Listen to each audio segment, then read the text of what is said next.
Writing section. तो देखो मैंने तुम्हें बताया था कि मैंने मेकिंग इंक्वायरी का एक रफ फॉर्मेट तुम्हें दे रखा है। मेकिंग इंक्वायरी का मैंने तुम्हें क्या दे रखा है, एक रफ फॉर्मेट दे रखा है, और मैंने बताया था कि इसके बेस पर मैं तुम्हें कुछ क्वेश्चंस की प्रैक्टिस कराऊंगा और तुम्हें मैं सिखाऊंगा कि किस तरह से इस फॉर्मेट का इस्तेमाल करना है और हमें इंक्वायरी करनी है। तो तुम्हें जो आज मैंने क्वेश्चन दिया है वो क्वेश्चन क्या है, मेकिंग इंक्वायरी का क्वेश्चन है। तुम अपने नोट में देख सकते हो जो क्वेश्चन मैंने दिया है लेटर लिखने को, वो एक मेकिंग इंक्वायरी का है। पहले मैं एक बार क्वेश्चन समझा देता हूँ, फिर तुम्हें बहुत ही अच्छे से फॉर्मेट में डालना आ जाएगा। हम कुछ ही क्वेश्चंस पर प्रैक्टिस करेंगे और मैं दावा करता हूँ थोड़े बहुत ही क्वेश्चन प्रैक्टिस करने की जरूरत है। एक बार तुम्हें आ गया फॉर्मेट में वो क्वेश्चन फिट करना आ गया तो तुम कोई सी भी इंक्वायरी आ जाए तुरंत कर दोगे। कोई सी भी इंक्वायरी पेपर में आ जाए तुम उस क्वेश्चन को तुरंत सॉल्व करोगे सिर्फ 5 या 6 मिनट के अंदर अंदर, क्योंकि फॉर्मेट तो तुम्हें पहले से ही याद है। इस बात का ध्यान रखना, फॉर्मेट में 80% लेटर तो तुम्हें पहले से ही याद है। तुम्हें केवल किस चीज पर ध्यान देना है, 20% पर, क्योंकि बाकी का काम तुम्हें 20% पर करना पड़ेगा और सीखना पड़ेगा कैसे करते हैं। ठीक है, तो देखो पहले मैं एक बार क्वेश्चन समझा देता हूँ। क्वेश्चन बड़ा आसान है। You are Raman staying at 22 Gandhinagar Chennai 20। Raman तुम्हारा नाम है और तुम रहते हो 22 गांधीनगर चेन्नई। तो देखो ये एड्रेस है, ये हमारा एड्रेस है। You have read an advertisement in a local daily. तुमने एडवर्टाइजमेंट पढ़ा है, विज्ञापन पढ़ा है किसी लोकल डेली में। न्यूज़पेपर का नाम नहीं बता रखा है कि किसमें पढ़ा था तुमने ये विज्ञापन। हो सकता है तुमने ये विज्ञापन हिंदुस्तान टाइम्स में पढ़ा हो, द टाइम्स ऑफ इंडिया में पढ़ा हो, ठीक है, नवभारत टाइम्स में पढ़ा हो, जिसमें भी पढ़ा हो हमें क्या लेना। About TOEFL test of English as a foreign language run by British School of Languages, Punjabi Bagh Delhi 16।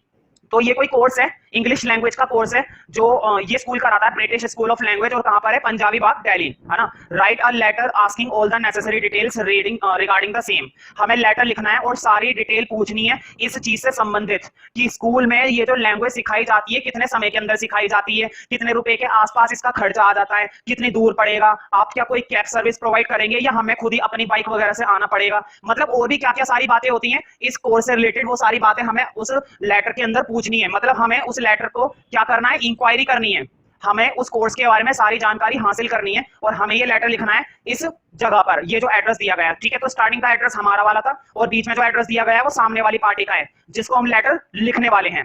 देखो कैसे हो, तो स्टार्ट करते हैं, है ना।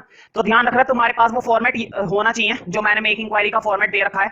बिना उसके तुम्हें थोड़ी बहुत प्रॉब्लम हो सकती है, वैसे ज्यादा प्रॉब्लम इसलिए नहीं होगी क्योंकि मैं तो बोर्ड पे लिखवाई दूंगा।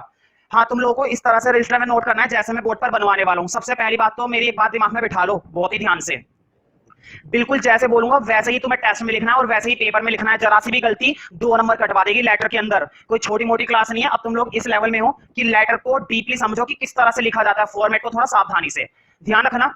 जो हमारा पेज होता है उस पेज की तो बिल्कुल इस तरह से स्टार्टिंग वाली लाइन होती है, काम तुम्हें बिल्कुल उस लाइन से मिलाते हुए करना है, उस लाइन से बिल्कुल टच करके काम करना है। सबसे पहले आता है अपना एड्रेस, सबसे पहले क्या आता है, अपना एड्रेस। देखो you are Raman staying at 22 Gandhinagar Chennai 20। तो देखो कुछ खास एड्रेस नहीं था, कोई बात नहीं, जो दे रखा है वो लिख लेते हैं। बोर्ड पे देखो 22 के आसपास कुछ बताया तो है नहीं, क्या है क्या नहीं है ना, जो भी नंबर है ये। तो देखो कैसे लिखना है, 22 गांधी नगर और चेन्नई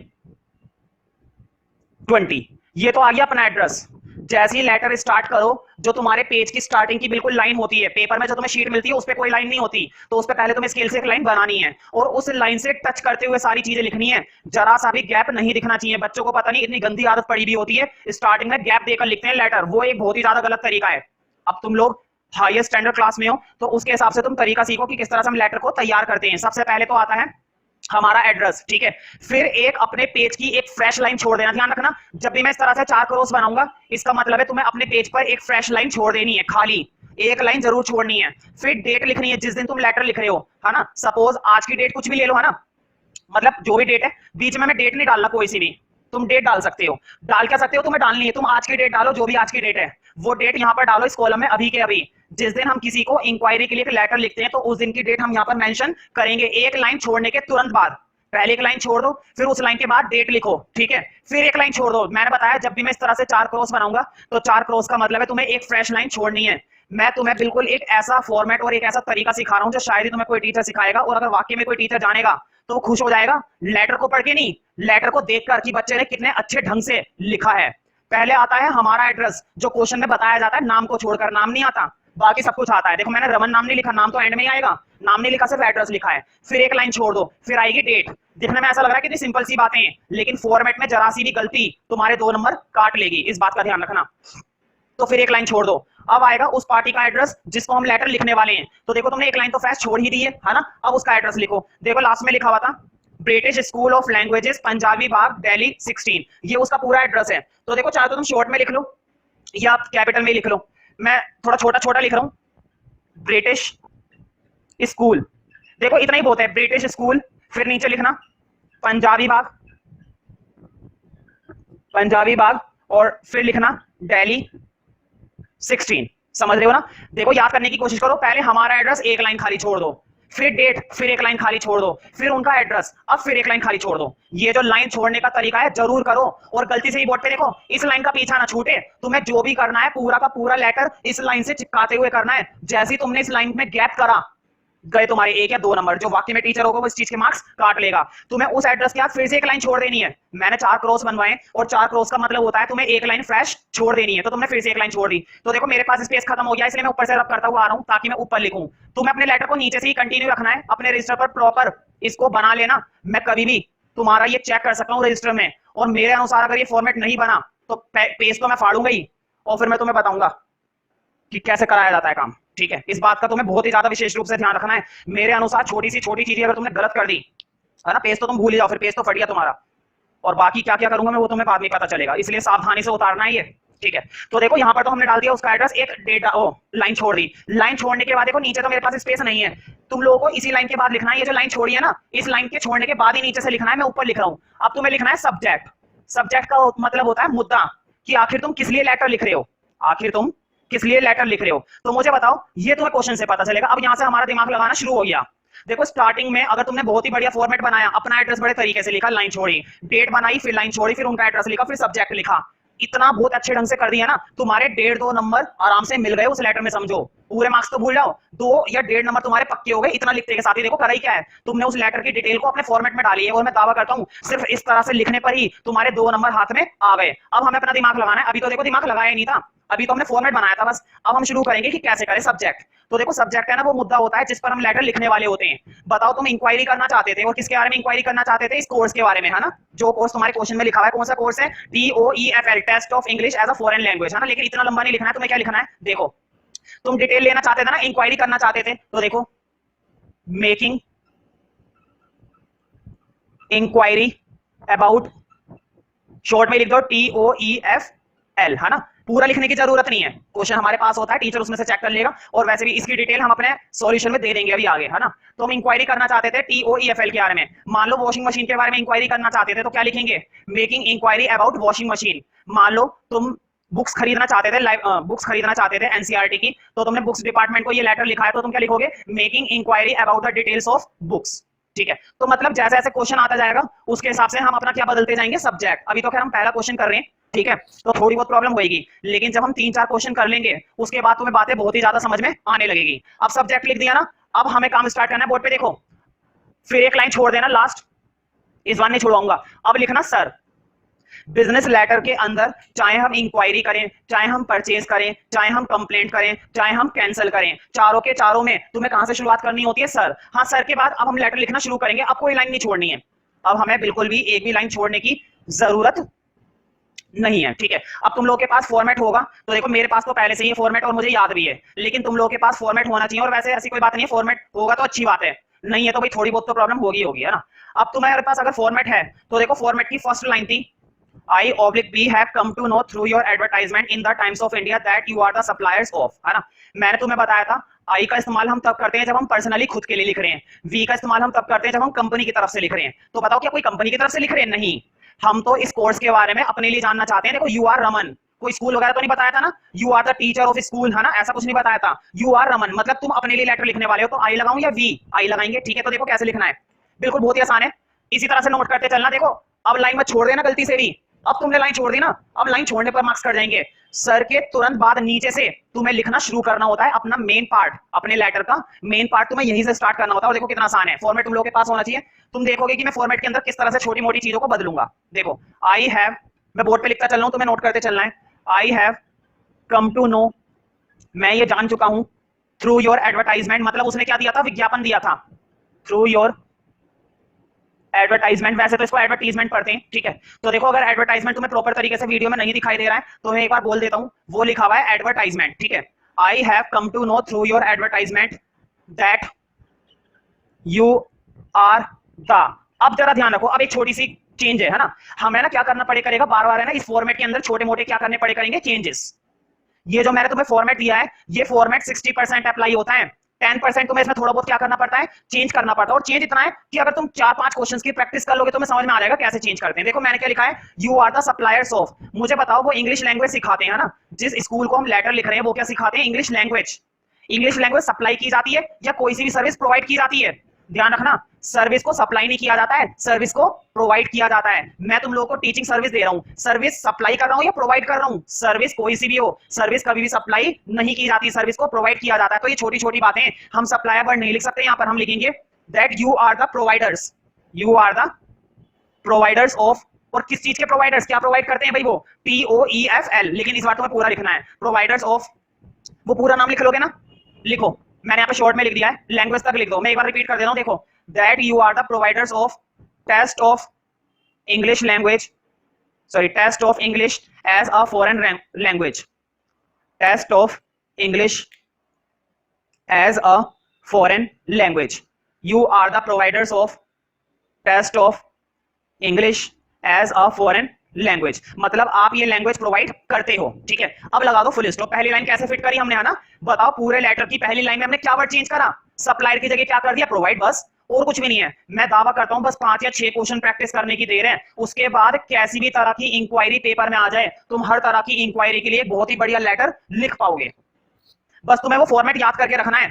तो ध्यान रखना, फॉर्मेट का तुम्हें टेस्ट देना चाहिए जब मैं बोलूंगा, ठीक है। अब नेक्स्ट लाइन पढ़ते हैं, I wish to purchase some of your products, I wish to purchase some of your products. मुझे बताओ, कोर्स को खरीदते हैं? क्या हम प्रोडक्ट की बात कर रहे हैं? प्रोडक्ट की बात नहीं कर रहे, हम बात कर रहे हैं कोर्स की। तो बताओ, इच्छा तो है हमारी कोर्स की, लेकिन हम कोर्स को खरीदेंगे या कोर्स को ज्वाइन करेंगे? ध्यान रखना, कोर्स को खरीदा नहीं जाता, कहते जरूर है मैंने वो कोर्स खरीद लिया, गलत बोल रहे हैं। कोर्स को खरीदा नहीं जाता है, कोर्स को ज्वाइन किया जाता है। मैंने उस स्कूल में ये वाला कोर्स खरीद लिया या मैंने उस स्कूल में ये वाला कोर्स ज्वाइन कर लिया। ध्यान रखना, जब भी हम किसी भी तरह की सर्विस की बात करते हैं, पढ़ाई की बात करते हैं, तो पढ़ाई से रिलेटेड कोई सा भी कोर्स हम खरीदते नहीं है, हम कोर्स को ज्वाइन करते हैं। तो देखो अगली लाइन कैसे बनेगी, मैं लिखूंगा आई विश, भाई इच्छा तो है ना, इच्छा तो मेरी अभी भी है। मैंने फिर से क्या लगा दिया, आई, क्योंकि मैं अपने लिए लिख रहा हूं, किसी और के लिए नहीं। तो देखो आई विश, आई विश। तो बताओ मैं परचेज करना चाहता हूं या मैं ज्वाइन करना चाहता हूं? मैं ज्वाइन करना चाहता हूं। तो लिखो आई विश टू ज्वाइन, और क्या ज्वाइन करना चाहता हूं? उनके प्रोडक्ट या उनका कोर्स? उनका कोर्स। तो लिखो I wish to join this course, ठीक है, I wish to join this course. क्योंकि हम ये थोड़ी ना लिख सकते हैं सम ऑफ योर कोर्सेज में आपके बहुत सारे कोर्स ज्वाइन करना चाहते हो, नहीं, तुम लिखोगे दिस कोर्स। ये जो ऊपर वाले कोर्स की बात हो रही है ना, तो तुमने देखा कि किस तरह से हम छोटे मोटे चेंजेस कर रहे हैं। और मैं गारंटी देता हूं, अगर बाय चांस फॉर्मेट में डालने पर तुमसे 1 या 2 मिस्टेक हो जाती है ना, छोटी मोटी, मुश्किल से 1 आध नंबर कटता है बस। और मैं इतनी प्रैक्टिस करवा दूंगा कि वो 1 आध मिस्टेक भी नहीं होने वाली। मेरे पास जितना भी क्वेश्चन का कलेक्शन है मेकिंग क्वेरी का, सबका सब पेपर में कई बार पूछा जा चुका है। और ये क्वेश्चन, ये जो मैं इस समय सॉल्व करवा रहा हूं, ये भी तुम लोगों के एग्जाम में कई बार अब तक आ चुका है, सारा क्वेश्चन आया हुआ है। तो हम प्रैक्टिस भी उसी की करेंगे जो पेपर में आने लायक होता है, ठीक है। अब लास्ट लाइन बची है, देखो, it will be very kind of you if you send me your terms and conditions of supply. हाँ, ये लाइन हम एग्जैक्टली कॉपी कर सकते हैं, बस एक चीज को चेंज कर देंगे, सप्लाई, सप्लाई की जगह क्या कर देंगे, सर्विस, सप्लाई की जगह क्या कर देंगे, सर्विस या फिर कोर्स। तो देखो, आपकी अति कृपा होगी यदि आप मुझे अपनी नियम और शर्तें भेज दें कोर्स के बारे में, ठीक है। तो लिख लो, it will be very kind of you if you, kind of you if you send me, है ना, मी आएगा क्योंकि हम अपने लिए काम कर रहे हैं। अस तब आता है, अरे तुम्हें अपने फॉर्मेट में दिख रहा होगा, मी भी लिखा हुआ है और अस भी लिखा हुआ है। अस तब आता है जब हम किसी कंपनी की तरफ से या फिर प्रोफेशनल लेवल पर काम करते हैं। If you send me your terms and conditions of courses, courses, है ना, कोर्सेज लिख देना, मतलब और भी जितने भी कोर्सेज है वो उनके बारे में भी बता देंगे। अब एक फ्रेश लाइन छोड़ दो, एक बात खत्म हो गई हमारी, 4 क्रॉस। 4 क्रॉस तुम्हें नहीं बनाने, मैं क्रॉस इसलिए बनाता हूं, तुम्हें एक लाइन छोड़नी होती है, क्रॉस का मतलब ये होता है एक फ्रेश लाइन छोड़ दो। यहां तक के लेटर में हमारे 90% मार्क्स आ चुके हैं, 10% बाकी हैं अभी, और वो 10% कैसे आएंगे, ऐसे देखो कैसे करेंगे। इस लाइन का पीछा ना छूटे, बस ये जो लाइन मैंने बना रखी है ना, इस लाइन का पीछा कभी मत छोड़ना। बच्चों को इतनी गंदी आदत पड़ी हुई होती है, स्टार्टिंग करते हैं लेटर की आगे, बहुत ही आगे से, वो गलत तरीका है ना। अब एक लाइन छोड़ दो और ये लिखना है जो फॉर्मेट में डाला हुआ है, एक लाइन छोड़ने के बाद लिखना योर रिप्लाई शुड, वो लिख देना पूरा, मेंशन द फॉलोइंग, है ना। मैं इतना मार्कर क्यों वेस्ट करूं भाई, बिल्कुल सेम चल रहा है काम। अब देखो, फर्स्ट में मैंने डिटेल लिखवाई थी list of articles in which you deal. Articles का मतलब होता है प्रोडक्ट्स। आर्टिकल्स का मतलब होता है वो चीजें जो सामने वाला बंदा बेचने के लिए तैयार है या सामने वाला बंदा उन चीजों को बेचता है। तो बताओ यहाँ पर चीजों को बेचने की बात हो रही है, आर्टिकल्स की बात नहीं हो रही है, प्रोडक्ट्स की बात नहीं हो रही है, कोर्सेज की बात हो रही है ना, सब्जेक्ट की बात हो रही है, कोर्सेज की बात हो रही है। तो लिख लो list of courses. List of, समझ रहे हो ना कि किस तरह से हम चेंजेस करना पसंद करते हैं। और मुश्किल से पहले क्वेश्चन में टाइम लग रहा है, जब 3-4 कर लोगे ना तो तुम खुद कहोगे सर अब तो हम कमाल हो गए। कुछ भी दे दो आप, कोई सी भी इंक्वायरी दे दो, अभी हम करके दिखाते हैं, अभी हम करके दिखाते हैं। List of courses you provide, you provide है ना, जो भी आप प्रोवाइड करते हैं। नंबर 2 लिखो प्राइस लिस्ट। बताओ जब हम किसी से ट्यूशन की बात करने जाते हैं, कोर्स के बारे में करना चाहते हैं, स्कूल के बारे में पढ़ने के लिए पूछना चाहते हैं कि कितनी फीस वगैरह है, तो बताओ प्राइस पूछते हैं फीस पूछते हैं? फीस पूछते हैं, है ना। प्राइस नहीं बोलते कि कितने रुपए की कीमत है आपकी, नहीं, हम बोलेंगे कितनी फीस है ना। पढ़ाई के मामले में फीस की बात होती है, तो प्राइस लिस्ट को चेंज कर दो फी लिस्ट। समझ रहे हो ना कैसे चेंजेस कर रहे हैं। और बताओ क्या मैं कुछ नई बात बता रहा हूं, आधे से ज्यादा बातें तुम्हें पहले से ही मालूम है ना। डिस्काउंट, पढ़ाई के मामले में डिस्काउंट नहीं बोलते हैं, हालांकि बोल देता है कोई कोई डिस्काउंट कितना दोगे, लेकिन डिस्काउंट सही शब्द नहीं होता है इस मामले में, हम बोलते हैं कंसेशन। देखो चीज वही है, बात भी वही है, लेकिन फर्क है बोलने का। डिस्काउंट पर मार्क्स कर देंगे, पढ़ाई के मामले में कंसेशन बोलो, ठीक है। तो लिखो कंसेशन, कंसेशन वगैरह है ना, कि आपको छूट वगैरह देंगे। चौथा देखो मोड ऑफ पेमेंट, हाँ ये चल जाएगा। कहीं तुमने मोड ऑफ पेमेंट फीस के मुकाबले वो सोने के सिक्के मांग लिए तो मैं कहां से देता रह जाऊंगा ना। कैश दे सकते हैं, कैश लेना पसंद करते हो, चेक लेना पसंद करते हो, सोने के सिक्के है ना, क्या लेना पसंद करते हो ये तो बताओ। तो ये दोनों ये सेम चल जाएगा मोड ऑफ पेमेंट है ना, पेमेंट करने का तरीका कि कैसे पेमेंट करोगे।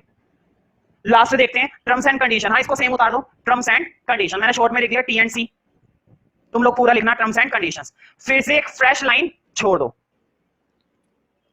फिर से एक फ्रेश लाइन छोड़ दो। अब एक लास्ट वाली लाइन का खेल है, बच्चों को आदत पड़ जाती है लास्ट वाली लाइन सेम चिपकाने की। नहीं, बिजनेस लेटर कर रहे हैं ठीक है, धंधा कर रहे हैं ठीक है, लेकिन जब हम किसी से पढ़ाई की रिक्वेस्ट बातचीत करना चाहते हैं ना, हाथ जोड़ने पड़ते हैं। पढ़ाई के मामले में टीचर के सामने, स्कूल के सामने, ट्यूटर के सामने इज्जत की बात होती है, तो एक फील्ड होती है, एक तरीका होता है बात करने का, एक मैनर्स होता है। यहां पर हम ये लाइन नहीं बोल सकते आपका जल्दी दिया गया जवाब माना जाएगा, नहीं। वो कहेंगे अच्छा तेरे जवाब के लिए बैठे हुए हम, नहीं, हम उसको ऐसे नहीं बोल सकते an early reply will be appreciated. हम स्कूल वालों को ये बोलेंगे जल्दी दिया गया जवाब माना जाएगा, नहीं, अब ये नहीं बोल सकते। हम एक वर्ड लगा देंगे प्लीज, है ना, प्लीज रिप्लाई अर्ली, कृपया। देखो बात तो वही है जल्दी देना जवाब, लेकिन इसी बात को इज्जत से बोलेंगे कृपया जल्दी देना जवाब, है ना। एक हर एक चीज का एक मैनर होता है।